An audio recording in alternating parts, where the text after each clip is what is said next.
So this election is like deja vu for Mary Norwood. She lost to current mayor Kasim Reed back in 2009 in a narrow race, but not before calling for a recount. We pulled the numbers for the runoff election 8 years ago and found that Reed won by 714 votes after the recount. It took 8 days for the results to come out, and Norwood conceded after that. Keisha Lance Bottoms was in our studio about a half hour ago, and I asked her if she thought the results would change with a recount. We are calling it our victory lap, very grateful, and we believe that the vote tally will stand, and if anything, we think that it will go up. And you can watch her full interview on 11alive.com. Joining me now to shed some light on all of this is 11 Alive political analyst Andra Gillespie.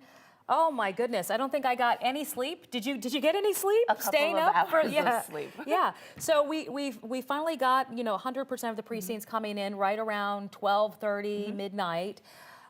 Is this the result that you'd expected for it to be so narrow, very much like 2009? I'm not surprised by the results. So the poll suggested that it was a statistical dead heat, and didn't know exactly what that would look like, and it proved to be an actual dead heat. Some of the predictions that I made yesterday about racially polarized voting appear to have manifest themselves if we just look geographically, knowing where people live in the city. Yeah, DeKalb had higher voter turnout than Fulton. We were looking at those numbers this morning as well. Yes, and then also if you look at the north-south divide, so Keisha Lance Bottoms carries the south, Mary Norwood carries the north. Okay, yeah, I was looking for those numbers this morning. So she did well in the south, She did southwest. She did very well. She did very well.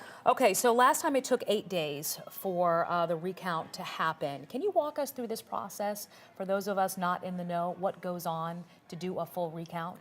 So when you have a margin that is this narrow, it is totally understandable that a candidate, especially the one who is the underdog candidate at the time, to want to just count everything to make sure that everything is completely accurate. So it's perfectly understandable that Mary Norwood would request this recount. So first they will go back and they're going to check all of the machine numbers to be sure that everybody who voted on election day, that they got the numbers right and that all the arithmetic adds up. But what she also mentioned was that there are other ballots that haven't been counted yet. Provisional military ballots, right. military ballots that could have come in yesterday that would still count if they arrived. So given how narrow the margin is, if there are a lot of provisional ballots, so people who showed up, say, without their IDs but still cast a ballot with the promise that they're going to return and show their ID to verify their vote, that could actually spell the difference between winning and losing the election. I think the big question for all of us is how many absentee and how many provisional how many ballots are out there? there.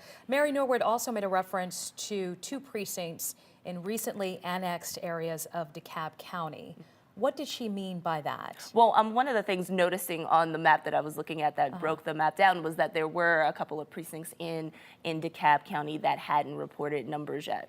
And so we'll have to see what the status of those are. And that's a part of the city and a part of DeKalb County where she did well in surrounding districts. And so you would expect that she would do well there and she might be able to narrow the gap. But it's a question of how many votes are going to come out of those districts and then also what the spread of the vote is, because presumably while Mary Norwood might win some of those districts, it's not like Keisha Lance Bottoms is going to get no votes in those districts, and so that might not be enough to actually narrow that gap enough for Norwood to win. So the results cannot be certified until this recount is underway, and for now we do not have a mayor-elect? Is that, or we just continue to call a presumed winner until the results are certified? Well, I mean, I think now you can't, given the recount, it would be really difficult to say that Keisha Lance Bottoms definitively is mayor-elect. However, Keisha Lance Bottoms and her team and Mayor Reed are going to take that title mayor-elect. But we all know that there has to be the official certification. And so once the recount happens, then we'll be able to say for sure. But they're going to operate under the assumption that Lance Bottoms won. And we're already seeing that on Twitter and in the speeches last night as well. Andra, thank you so much. We know you've put in some tireless hours helping us push our coverage. We appreciate you. And we have continuing coverage of the runoff election on 11alive.com. There you can find other winners of key races in our area. Also go there for the interview we just wrapped with Keisha Lance Bottoms.